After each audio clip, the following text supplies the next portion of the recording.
Today I am speaking with my mentee, Patrick Martin, who is an initially licensed teacher, and he and I have to meet during the month and document on our official ILT mentor log what we have discussed during the meetings, when it was, the length of the meeting. I have to give a description of our activities. We have to address one of the 5 standards on the teacher evaluation system, and we have to list the participants. He and I have to submit this to our curriculum coordinator every month, and we meet monthly with other ILTs and mentors in the system.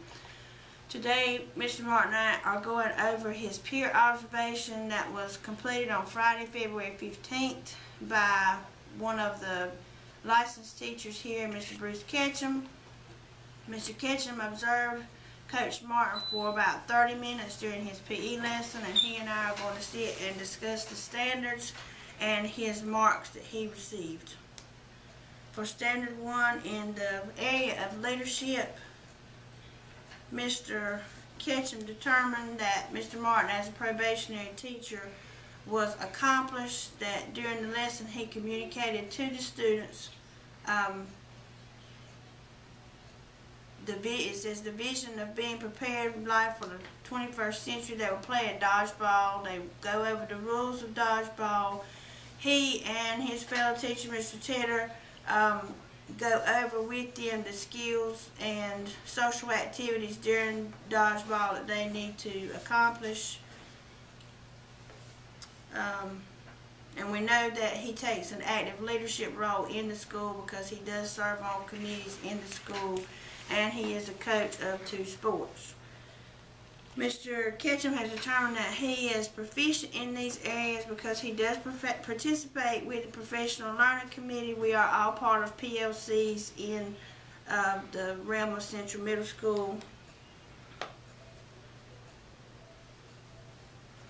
And as a leader in the profession, Mr. Martin does promote a positive working relationship with the different students that he coaches. He sends home a homework log every week, and the teachers actually communicate with the coaches in the athletic department. They sign off on the behavior and the attitudes of the students, and we keep a track of the students as far as their grades and their behavior in the classrooms. He is an advocate for teachers, for the students, and for the school, because he has worked with his counterpart, Mr. Tedder, here with us today in the crisis plan, and he is part of the crisis management team. Keep going, Coach Mark. Okay, he didn't provide any documentation, but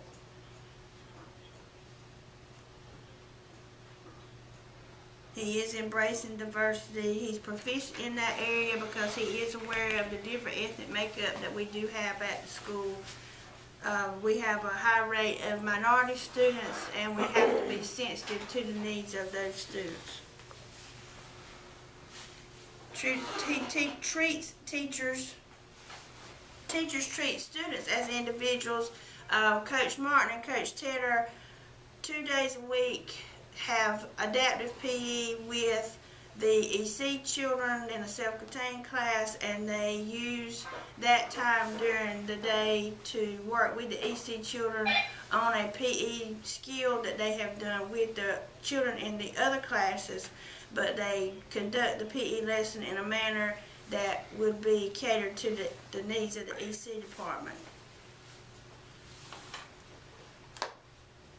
On the next one, he adapts his teaching for the benefit of students with special needs, as I said just then, and works collaboratively with the families and adults. He did not check that off when we did. I didn't have to because I got a green check. Okay.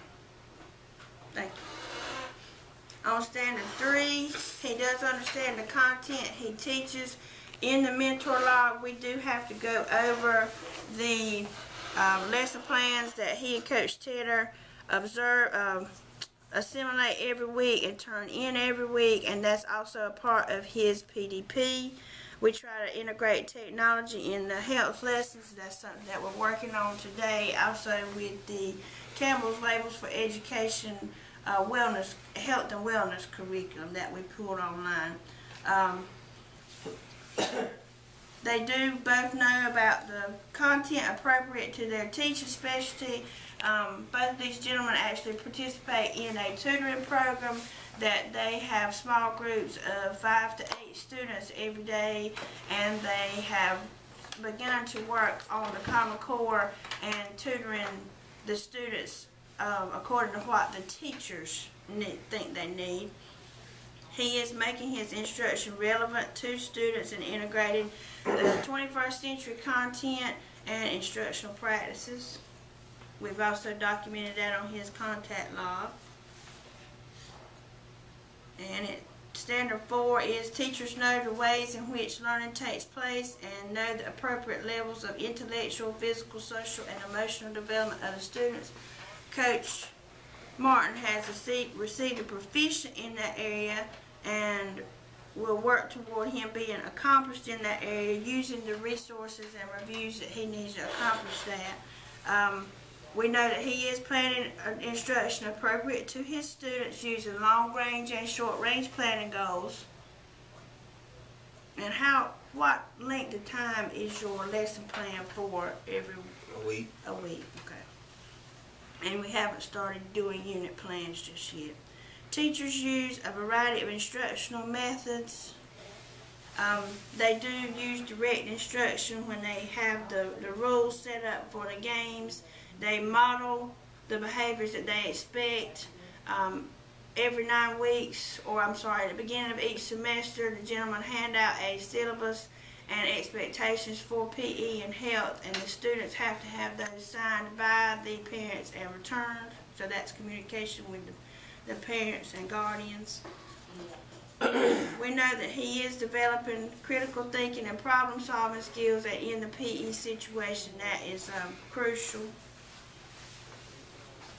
Helping them work in teams and developing leadership qualities. We do that on and off the court and in the classroom. And we know that he's communicating effectively by use of emails, and we have to document those on his ILT log also. To hit a couple more high spots, we can go ahead and scroll up there. Standard 5 is, well, that's not an area that he had to be observed in right now because this is a developing area for ILTs. And did Mr. Ketchum make any comments at the bottom? No, he did not. So at this point, what Coach Martin is going to have to do is acknowledge that he and I have read over the evaluation instrument so that the next step can be taken and Principal Burton can approve this and he can send it in. Thank you. Yeah,